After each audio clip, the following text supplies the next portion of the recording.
Hello again guys, welcome back to another Big Al Devlin video, and this is a discussion on paganism and a redo of a video that I just did a couple of days ago discussing the aspects of self within paganism. Unfortunately the sound on that video was very poor, even when I enhanced it through editing, so I decided to refilm it, but also to change the way in which I presented the information. Now there's a reason why I'm changing the way that I'm talking about this particular topic, the aspects of self, or if you wish, the pagan soul. The main reason for such is the way that I presented it was in a very classical format, in the sense that I presented, you have this part of the pagan self, this part of the pagan self, so on and so forth, listed them for you and everything like this. And it just felt very wrong for me to do that when I watched it back, because I feel that obviously one of the aspects of the pagan self is that the individual parts of the pagan psyche, or the pagan self, the soul, whatever, are all interwoven and all have integral relationships with one another. Consequently, as a result of this, there is no sort of clear union between the individual parts of the pagan self. There is no clear division between them. They are all interwoven and have a really intrinsic relationship and a dependency upon one another, so that body and spirit, and the different aspects of spirit and the different aspects of body, are so heavily connected that they are still, that they are very much considered one form. And I feel that by separating them and segregating them into their own individual parts, took away from that. And so what I'm doing now is I'm going to film 2 or 3 videos so that I can concentrate on the topics in a much greater detail than I did before as well. Give my own interpretations and understandings of each different aspect, but also to not have it as so clear cut. It makes it harder for you guys, it makes it harder for me, it makes it a little bit harder to follow, but good things aren't always easy, yes? So what we're going to be looking at is the pagan sense of self, the different components of it, but not in isolation to one another, but how they relate to one another and how together they truly do form the singular self-entity that you can identify as yourself. Now, the first thing to realize when you consider the concept of the pagan self is we can, of course, divide the self into 10, 11 different parts. Okay, we can segregate it and try to define it. And of course, we will consider each part throughout the course of the 2-3 videos that I dedicate this. And at the end of the videos, end of the second or end of the third video, whichever one it is, I will do a conclusion where I put in front of you the list, so it's easier to follow, or do a summary video which is a little bit easier, just a quick summary of what I've said in all the videos, just for quick reference sake. But when we consider the pagan sense of self, we must understand that the ancient way of looking at both the body and the soul is that they were the same thing, that there was no clear division between the physical, the body, or what I call the state of existence, to the spiritual, to the otherworldly, or what I call the essence. There is no clear division. And the reason for this is, I've said it before in previous videos, and now you get to see how this starts to come into a lot of the considerations, theories, understandings in more advanced aspects of paganism. I've said in so many videos that my understanding of magic is that that magic is life, and life is magic made physical. In many ways, a very special aspect of magic, because it's the one that we can interact so very easily with. And so as a consequence, if both spirit and both physical aspects of us are both just simple extensions of magic, the spirit is very easy to understand as magic. It's from the other world, or at least that's how most people would perceive. It's not, it's part of this world, but it exists within the spirit plane also. And we'll get on to how that happens and how that occurs in a minute. But the physical self, well, if that is just physical magic, life made physical, life put into a state of physical existence, or more importantly, magic put into a state of physical existence, then you can see how both are just magic and thus the same thing. No division between spirit and body. They are both just different types of magic. And when it comes to accessing the different aspects of self, this is important because there are physical elements of us, or predominantly physical elements of us, and there are predominantly spiritual elements when we consider our self, when we consider the different components that combine to create self. There are both physical and spiritual aspects. Some of them are a kind of a mix of spiritual and physical, but there are some that are just purely spiritual and purely physical. But at the same time, putting that sort of differentiation between them is wrong, because yes, they're just different forms. They are different, but they're just different forms of the same thing, magic. And this is important because when you consider actually doing magical practices as part of your paganism, whether you want to do Gauda magic, and we'll get into that very much when we consider the concept of breath, but when you want to consider doing Gauda magic, Seder magic, any form of shamanism, spiritual journeys especially, you cannot really achieve any of this without a very strong, in-depth understanding of yourself, your individual aspect of self. You can't do it. You need to understand what is physical of you, what is spiritual of you, and that there is no division between that. But instead of a division, there is an equilibrium. When we are here in the physical world around us, as I'm speaking to you now and as you're listening to me, that both of us are very much within the physical realm, the realm of matter, the state of existence. We are in our body and our consciousness is taking in information, or I'm giving out information through the physical form.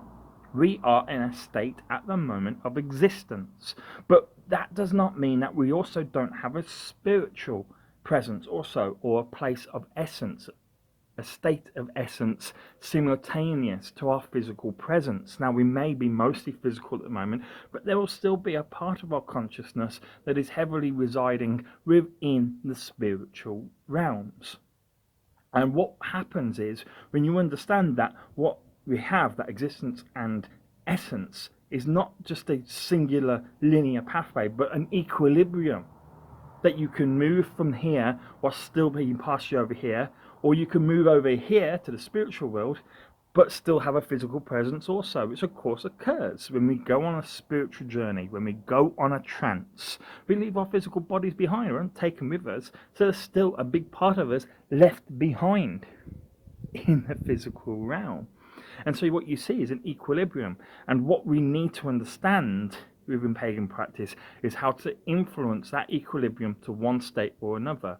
We need to, obviously, when we need to be here in this physical world, we need to be very much grounded here in the physical world, but understand that we can still receive spiritual information, still have a spiritual aspect to us whilst within this physical existent state.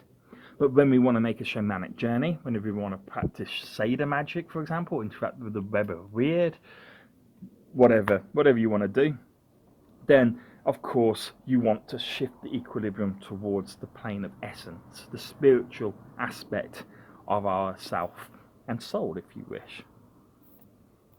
And for those of you who are still struggling to grasp this concept that spiritual or essence aspects of us can exist at the same time as our existence aspects of us, or our physical aspects, that we can have a duality almost within us at all times. The best way to understand it is considering this. Place ice. If you want to literally do it in front of you, and you'll see it for yourself right in front of you. But place some ice within a bowl of water. Ice and water are the same things. Yes, just like life and magic are the same things, but in different forms. Ice can represent the physical realm, because of course it's solid. The water, which is much more translucent and fluid, a little bit harder to define and put your hands on, that could be your spiritual world if you wish. Now both are H2O. They're both the same chemical, the same molecule, whatever, and they are identical, apart from the fact that body in different forms. Now, if you were to put that bowl in a cold fridge, preferably, then you will see that the equilibrium is very much towards the physical state, towards the production of ice. And this is a state that we are in at the moment regards the state of existence. We're very much in the state of existence because we're both here in the physical realm. But it doesn't mean there's not water around the edges. And how far you are into, obviously, the colder you are or the more closer you are to the state of existence, yes, the less room for spiritual aspects there are, but there will still be the odd little water drop, okay, and things like this, or a little bit of a pool of water.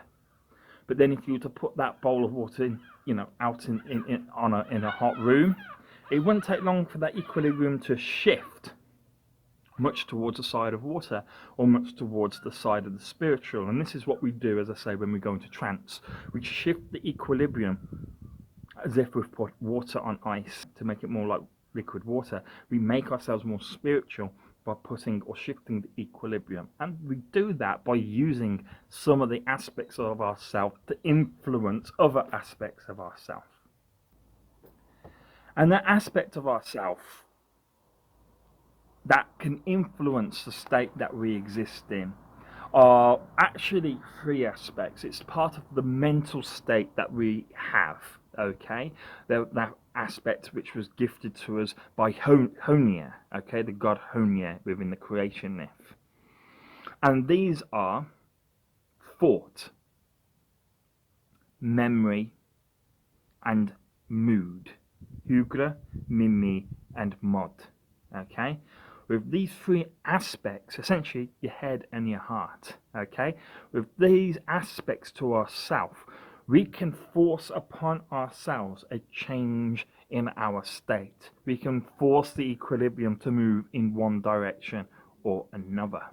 And what's key, really, to understanding about becoming more conscious, more aware of your spiritual self, or letting your spiritual self be the most dominant side of you, i.e. slipping into a trance or going on a shamanic journey, for example, is that there is no real physical movement to do so. You see, a lot of people, when they represent the realms, for example, and they do it for the sake of convenience, it's often easier to conceptualize something when there's a geographical aspect to it. But the realms are often placed above and around one another, and I used to do this at the beginning when I didn't know any better. But the simple fact of the matter is that the spiritual plane is not on a different plane to the physical in any way whatsoever. There is no distance, no physical gap as such to cross, no boundaries as such between ourselves and the spiritual. We exist in the same plane. We exist in the same, not state of existence, but the same plane of existence. And so you could imagine, in essence, in the center of the screen here, we could have the physical realm. Either side, up and down, there could be the spiritual. But then on the other side of that, we'd have the physical and then the spiritual. We are still in that singular line. We're still in the singular plane as one another. But all there is just a flip, in essence, between the physical state of existence and the spiritual state of essence. All you've got to do is flip yourself, in essence, to enter the spiritual realm. Because remember, physicality and spirituality, both of them are the aspects of the same thing. Just like water and ice in that same bowl, they are in the same bowl, yeah? You don't have to travel from the ice to get into the water. It just melts away and you enter the water, and the ice enters the water immediately. And that's essentially what you've got to do to enter the spiritual realm. You have to let yourself melt away into the spiritual aspects around you. And as I say, we consciously make that effort using our mind, which is our thought and our memory, and our mood combined. These are the keys to being able to experience the spiritual, as well as obviously experiencing the physical. The best way to look at it, to make it easier to conceptualize and understand, put some imagery behind it, is that the brain, or the mind, is the organ that holds the aspects of self that we denote as thought and memory, Hugla and Mini. Okay, these two are aspects of ourself. They are a part of what develops a level of consciousness within us, but they are also present within our physical self. The heart is a good place, as I say, to conceive the mood or the mod being existent, the mood living or existing within our hearts. And it's easy to conceptualize this because we feel like our thoughts are coming from obviously our mind or our head, and our emotions often come from either our heart or our gut. And as I mentioned just a few seconds ago, is that thought and memory and mood are not only essential to shifting our experience from the physical world to that of the spiritual, but they're also essential for us to experience the physical realm also. The way to look at it is that thought, memory, and mood are very much, yes, spiritual aspects of ourselves. They are spiritual in nature. They don't have a physical presence, even though you can consider them existing within these organs that express them. They still have a spiritual origin. However, together they allow us to perceive and understand and to feel the world around us. They allow us to have very real experiences of the physical world about us. In fact, without thought and memory, we could not comprehend or analyze anything that we see, hear, what sense in any way whatsoever. We would not be able to process the information given to us. And without our mood, without our emotions, our feelings, we would not have a response to it, a subjective response. Okay, the mind gives us an objective response or an interpretation of what we see, hear, taste, so on and so forth. But it is our heart, our mod, our mood, our feelings that also allows us to, interpret the subjective value of something also. And one quick point whilst we're here. Obviously earlier I said that these are aspects that Honia gave to us during the cosmology myth. Or Honia gave us thought and memory, but the actual emotional aspect, the response, the subjective response to information that we receive, not just in the physical experiences but with our spiritual experiences also, this comes from Lodir. Okay, so the feelings and the emotion side of things comes from our astral level rather than our mental level, but they work together. And that's the reason why I'm doing the video in such a manner where it seems that I'm jumping from one part to another, so that you can understand the relationship between the different parts. So we've already discovered obviously that our mental level and our astral level, our mind, our thought, which is the combination of thought and memory, and our mood can combine to give us a full, complete experience of the physical. It's not hard to see how that would give us an experience of the spiritual also, because of course when we go on a spiritual journey, a shamanic journey, a trance, we have the same senses that we have in the physical world, but on a spiritual level, but they feel the same way to us on the spiritual level as they do on the physical. And so we can learn through these senses both from both our physical and spiritual experiences. But it's also then obviously very important to understand that without leak, the physical aspect of ourselves, none of this could exist anyway. Because leak is in fact the very physical being of us, the very physical manifestation of our persona that allows us to manifest, walk, and experience the physical world. I said about the senses, but those senses come from our physical bodies and then are sent into us, where then they can be interpreted by the more spiritual aspects of ourselves, the thought, the memory, the feelings, the emotions.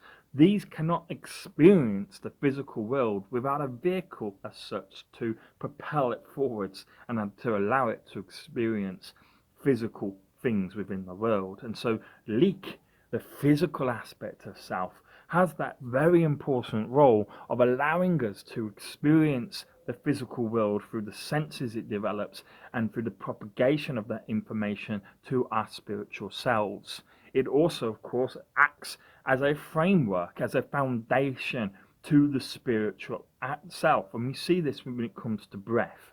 That's the next subject I'm going to cover. But breath is very, very important both for the physical aspect and the spiritual aspect. And this is when we really start to see leak and, or the physical side of things and the spiritual side of things really start to come closely together, and where you'll see there is no real easy distinction between the spiritual and the physical. They are one and the same thing.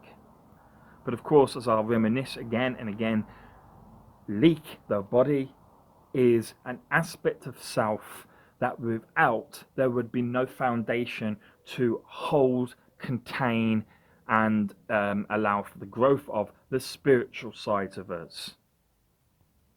Now, just before we progress further to discussing breath and its involvement in both physicality and spirituality, let's just take one step back and look at mind and thought, i.e. your intellect, and your feelings and your emotions, your emotional side of things. If you combine these two, the objective and the subjective, then together combined, you get your consciousness, you get your awareness. Something, of course, that Odin gifted us with.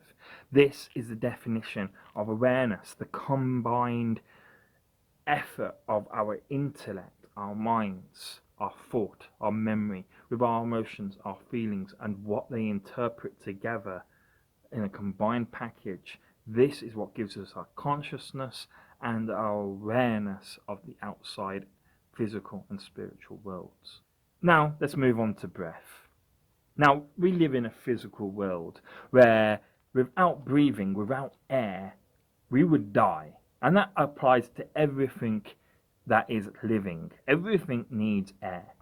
But to the pagan, obviously, there's more to the living than what we consider animals, people, bacteria, things like this. And plants, there are way more than just that. The inanimate is also a living aspect of self. Water, rock, mountains, the marshes, the bogs, these all have a life aspect to them also. And the key to understanding how the inanimate can possess life and be connected to you just as much as the gods or other beings that live within our material world, well, to understand that connection, you must understand breath. Breath is very much considered to be the part of our higher consciousness that keeps us connected to the gods, allows us to receive divine information from the gods, to translate information, pass it on to subconscious, and then eventually to have an epiphany, to have that real state of realization, which we'll go into later, probably be in the next video as as odd. Okay, odd is that almost that epiphany kind of aspect, but we'll get into that in another time. But it's what I'm saying is that breath is what essentially many people perceive as what gave us the awareness to start off with that I discussed as being intellect and emotion combined. That awareness was given to us by the breath of Odin, the breath of ecstasy that awakens life and makes it aware.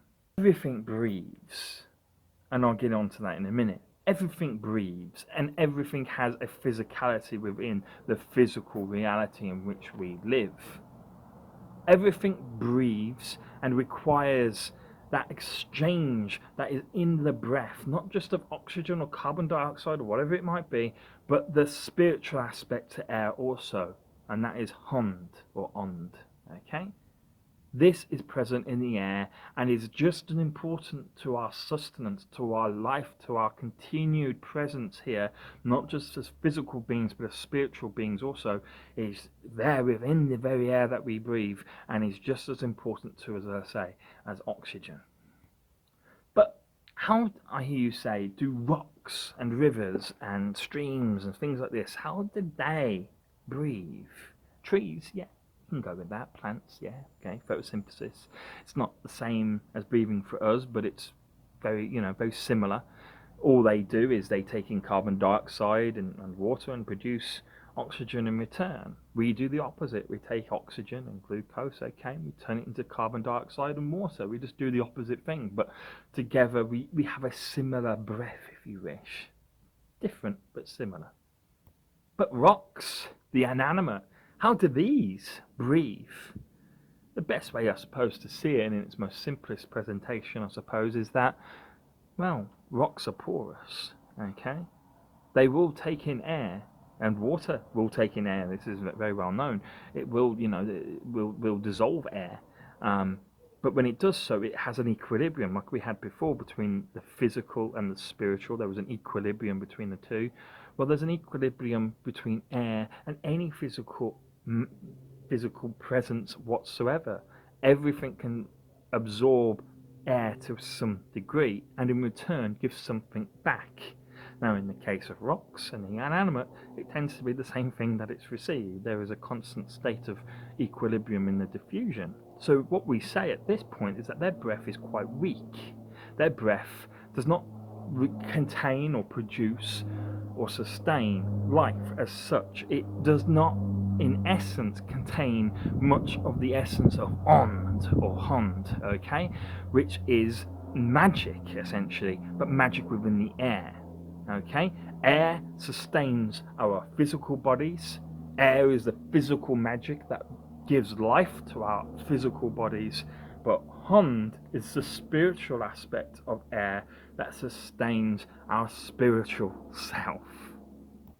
And so this is where really you start to see the concept that all things that live, inanimate, man, beast, God, doesn't matter. It's all a contributor to life, to the process of giving and taking of ond, and as a result, equal, in fact, in state, an equal contributor to nature. It doesn't matter if it's a small contribution or a huge contribution. We are all part of the same essence of life. We're all in that same cycle. For example, without the trees, we would have no oxygen. We would not be able to breathe. We would not be able to exist and live within this physical world. But without ourselves and other living beings that produce carbon dioxide, the trees may even struggle to survive because they wouldn't have what they need to breathe. And so there is a relationship you can see through breath. Everything is related through breath. Everything present within our material realm shares the same air as us. And so that air, or that breath that is within us, has gone between everything else that is living on this entire world, in this entire physical reality. And the spiritual aspect is shared between us all. There is a huge connection between everything. And it's when you realize that you are not self, not other, but the two combined, that there really is no boundaries between you and everything else around you. That is when special things start to happen, when the boundaries between self and other dissolve, is written in the runes. When you start analyzing them, at that point, I believe it's a state of Bekano, at that point, you start to simultaneously integrate information into yourself, or unlocking information within your mind, so much so that you exponentially increase in wisdom, in essence, and very quickly progress to the state of Dagas, the final state in the runes, which then ultimately means that you have achieved the complete and absolute state of oneness. There's nothing special about our breath. We breathe in the same way, well, no, different ways, but in the same way that we still exchange ond with the world around us. But unlike plants, unlike animals, unlike the inanimate, Odin gave us the awareness of our breath. He gave us this spiritual understanding, or this potential within us to understand the spiritual side behind our breath, between the connection between all living beings. He gave us that state of awareness, and it's that allows us to progress our spiritual selves beyond that of our physical also. And so breath is both physical and spiritual, if you think about it. The essence of breath and the hon that's attached to it, that is in hon translated, is life. That's all it means. It's a state of life. So the life that air contains, both the physical life and the spiritual life. Okay? These two combined is what connects us to everything, and what this allows us to use our breath to work directly with life itself. Breath gives life, and so when we breathe out, are we not giving a part of our very life essence out to the world? And when we breathe in, are we not sharing the life essence of everything else around us? That's exactly what's happening, yeah? And so breath is the key behind influencing the physical world around us using spiritual aspects. The breath is physical and spiritual at the same time. It comes from the lungs. It comes from the muscles that causes the lungs to inhale and exhale. It comes out of our very mouths.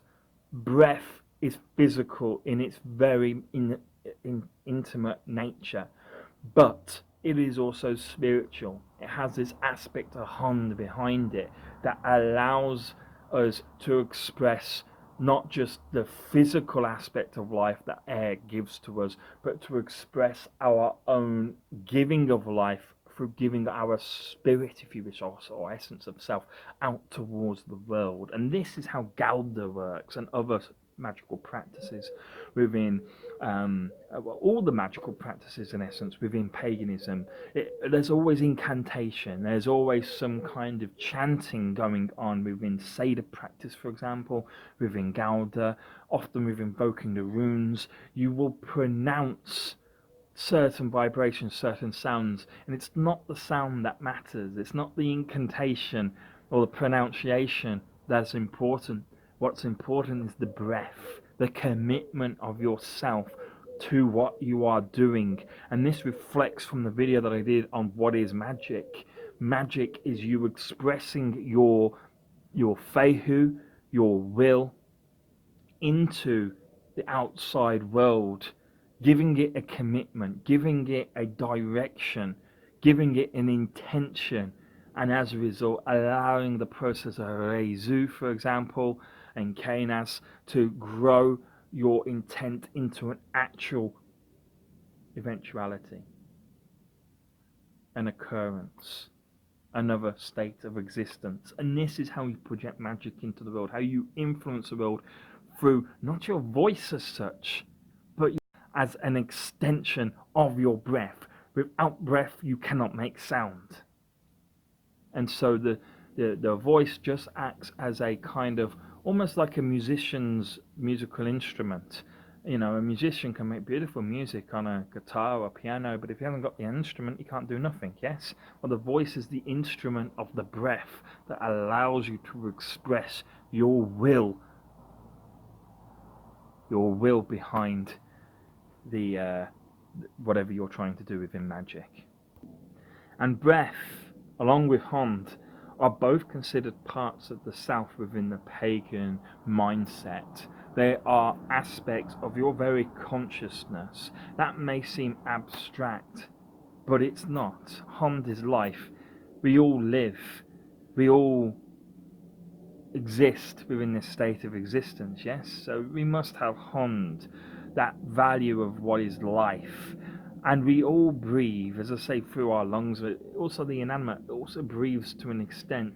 And this breath is what allows us to be connected to everything. And so you can see how there's a very strong spiritual aspect as well as a physical aspect to these two qualities. They are both dependent. Without the physical aspect, there is no exchange of air and Hond with us and the outside world. But without Hond, it's just air. our spiritual selves are not nourished, okay? And so when we take a breath, when we breathe in, we take in air, the oxygen in the air goes around the body, it distributes around the body, and it sustains our physical cells. It sustains the organs that express our spiritual parts of ourselves to the outside world. Like I said, our heart, our brain, they express our thought, our memory, our emotions, okay? Without these organs, we cannot experience the outside world, and we cannot express ourselves to the outside world on a spiritual sense. So we need the physical side of the air also, but we also need that spiritual side that sustains that spiritual essence within ourselves also. That requires the same process of breathing in, taking in the hand, distributing it around the body to the different aspects of self that are contained within our consciousness. And so we've considered how thought, memory, emotions, that is Hugra, Mimi, Mod, okay, leak our bodies, breath, okay, which is Aphium. I'll put it up on the screen for you, okay. Aphium, that's the old word for it, or theme, okay. These are all aspects of ourself that have both physical, hand also, have both physical and spiritual aspects to them. You look at the more spiritual ones like hand, yes, this is spiritual. In essence, thought and memory and feelings, these are spiritual, but they do have a direct influence on our experience of the physical world also. And so you can see how interwoven the different aspects of spiritual and physical self are, and why the pagans consider the body to be very much as part of the soul, if you wish, or the pagan self, as much as the spiritual, because the connections it makes with the spiritual and vice versa are literally, you can't exist without them. Now, just like how leak our bodies and our breath and everything allows us to have a way of moving and existing within the physical world, the Humya is the spiritual equivalent to this. The Humya is described as your sort of spiritual appearance. It's probably the best way to describe it. Your Humya is your spiritual appearance within the other world. Now, it coexists with the body. It exists within the body. That's where it resides. When we're in the physical realm, the Humya travels with us, like a second skin, if you wish, just underneath or just above, I don't know, our own layer of skin. It is literally like a clone of us, but in a spiritual aspect. And this is how we are seen within the spiritual world, or through spiritual sight. And just like how leak is the foundations of our bodily processes and the spiritual aspects that rely within the body, such as breath, on, so on and so forth, the Humna is also the framework, if you wish, for all the spiritual aspects of our awareness. Without the Humya, we don't have any of the spiritual aspects that we've just described and that we will go into. Our thoughts, our memory, our feelings, all present not just within our physical bodies as such, although not in the physical bodies, they express through our physical bodies.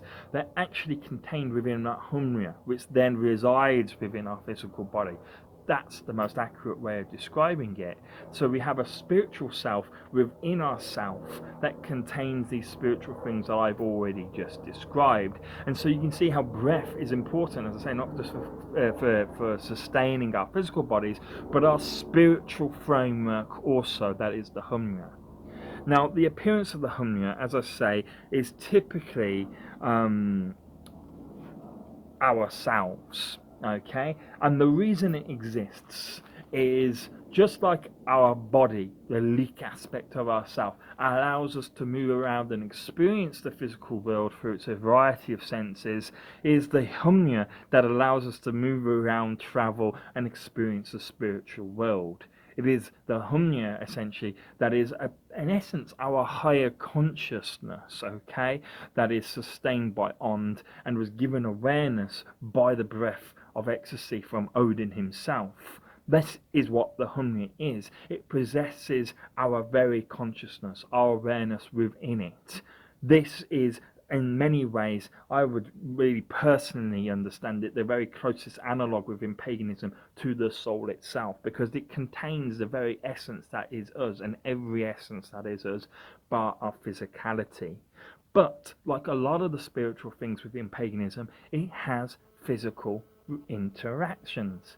It interacts obviously with our physical body. It resides within it. Not in an obvious way, but it does live within it. And as your hugla, your mind gains stronger, you can reshape your humya as well. Get into changing the shape of the humya and the appearance of the humya.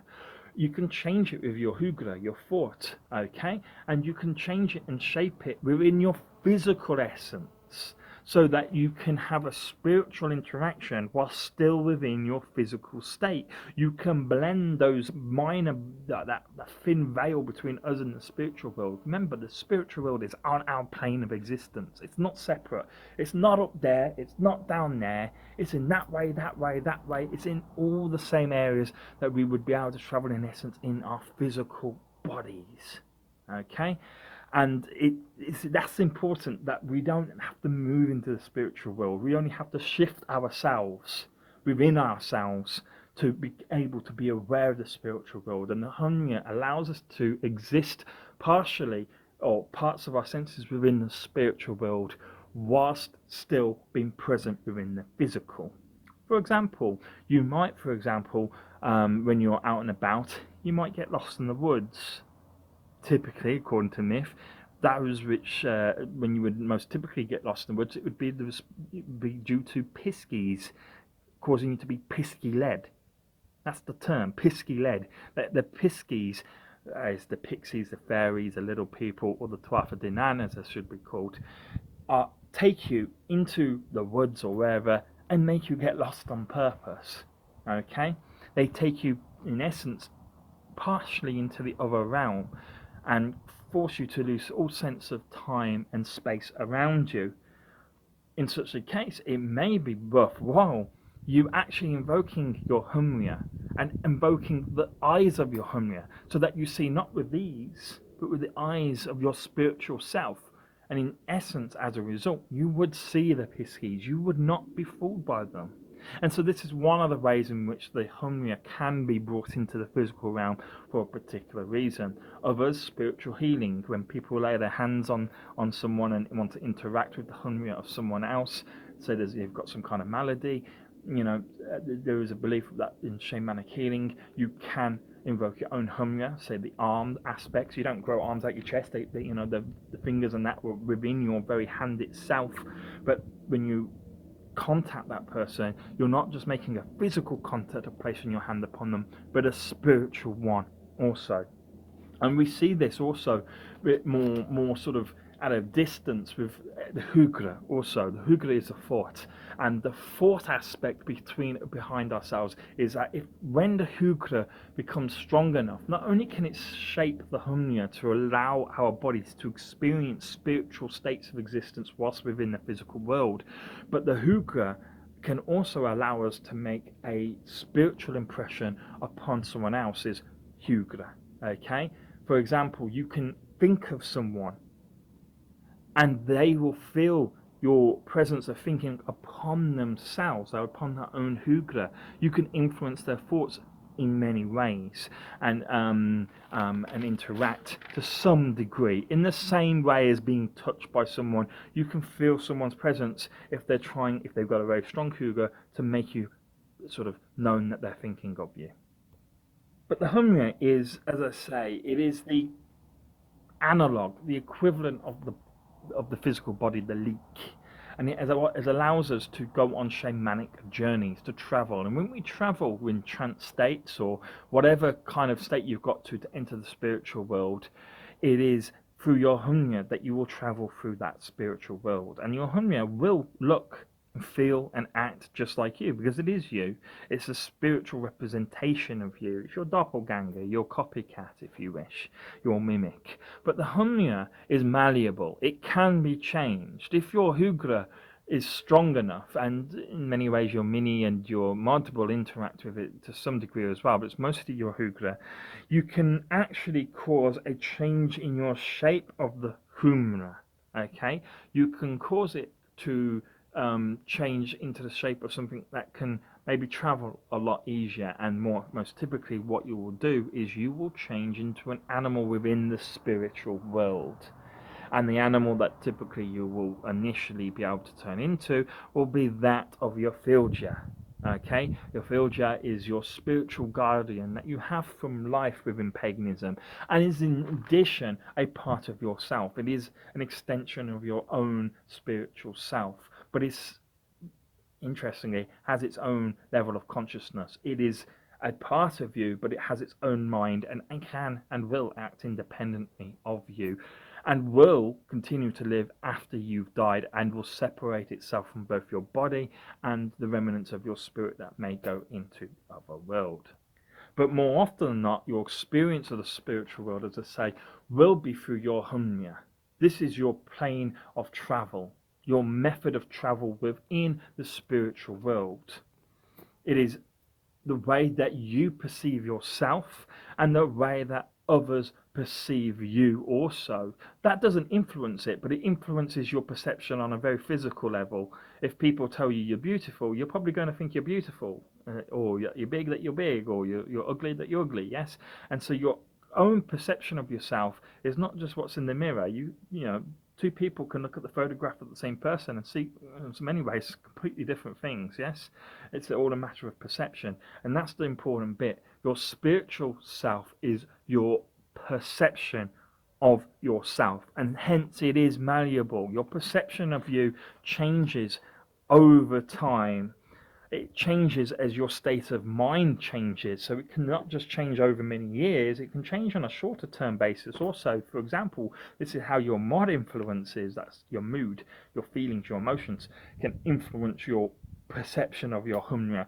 For example, if you have a very low mood, your mod is, say, you're depressed in essence, you're feeling a lot of negative feelings, then your Humya will possibly represent that within the spiritual realm if you travel spiritually whilst in such a state. And so the Humya is malleable, but more importantly, it is malleable by choice. You can choose to change it. It will take experience. It's not something you can do straight away, but you can change it, and most typically you will be able to shapeshift, spiritually speaking, into your spirit animal, if you wish, your Filja. Okay, and your Filja, its appearance, the type of animal that it takes on, although it will more often than not take on the shape of an animal, it can take the shape of a person, of opposite gender of you, which is kind of representing that kind of flip, as I say, that you got to kind of shift yourself into the spiritual realm. It's not a mirror image of you in the sense it's opposite. It's the gender aspect is, I suppose, for some reason it just becomes female. In my case, it would be a female version of me. But this is the hardest version of the field you to see, because to see it, you would need true vision of self. Because if you were to see your Filja as a person, then you would possibly be placing upon it fehu, desires. If you want to be, see yourself as being a little bit more prettier, that little bit stronger, that little bit, like black hair instead of red hair or something along those lines, then you don't want those feelings, your mod, if you wish, to change the aspect of your Filja. And so the Filja will not take on the form of a person until you have a true vision of clarity of self, which takes a long time, spiritual learning, okay? But the Filja will, as I say, very easily adopt the shape of an animal, or an abstract being also, such as to melt away into the earth, for example, if you need to travel into the earth itself. There are reasons to do so. I'm not going to get into the reasons today, because this will be a long video otherwise. We're going to finish up soon, guys. I just wanted to mention one last thing about the filter, and then we'll continue the discussion on the filter and the other aspects that we discussed, and more aspects of the next video. But the filter is, as I say, something that you don't see straight away. So if you haven't found your filter yet, if it hasn't presented itself to you on spiritual journeys and shamanic journeys, don't worry. You will not see it until you have a clear state of sense of self. You must first understand who you are, not as a person, but as a value of characteristics of persona. Are you brave? Are you strong, stubborn? Are you whatever? When you are honest with yourself and can see your true self, i.e., a non-malleable version of you, the real, true you that remains yourself, not from just today, but every day of your life, no matter whether your mood is up or down. This is you. This is you. This is your true self. When you've realized your true self, not only will your humya be more stable and will represent you really, how you perceive yourself, but the filter will then present itself also. And it will present itself in a zoomorphic aspect of these characteristics you exhibit within yourself. For example, you may find that your filter is, well, I might as well say mine. My filter is a wolf, okay, and my kin's filter, my family filter, is a raven. But I experienced my individual aspect of my own individual filter a pure chance. I was performing a Seder rite of the high seat, in essence, far less complicated version than the ones that you'll typically read about in Seder books.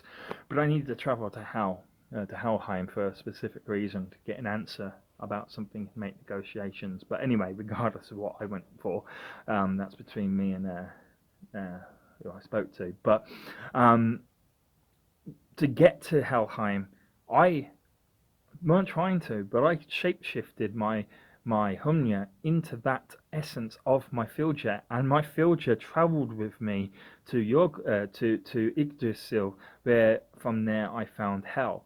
And so it acted as a spiritual guide on my journey. It was a wolf next to myself.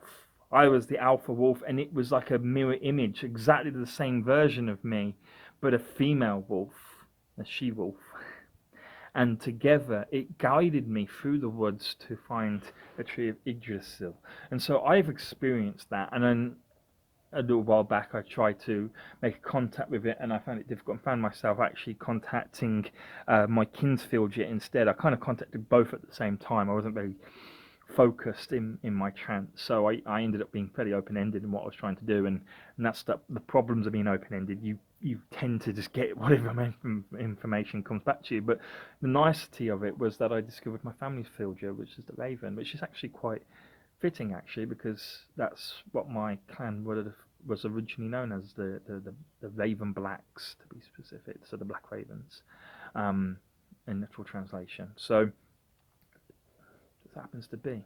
Okay, now guys, I will be doing probably at least one more video, but probably actually two more videos, and then a conclusion video where I sum everything up for you. This is in replacement to the video that I did do. I will put that back up. I've privatized it at the moment, but I will put it back up for people who just want to, who've got headphones and can hear it properly and want to use that as a sort of reference point for a summary.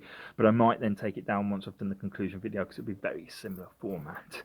But this is an introduction, guys, to the senses of self, or the aspects of self. And I know I'm not listing them for you, in a very easy to see form. I'm discussing them as they kind of evolve, because I want to show you the relationships, which is what I think I thought I failed in the previous video, hence why it's down. Tell me what you think, guys, and I will look forward to filming the next video, where we will take up from where we've just finished. And I'm very much enjoying this discussion, so thank you, and I'll see you soon.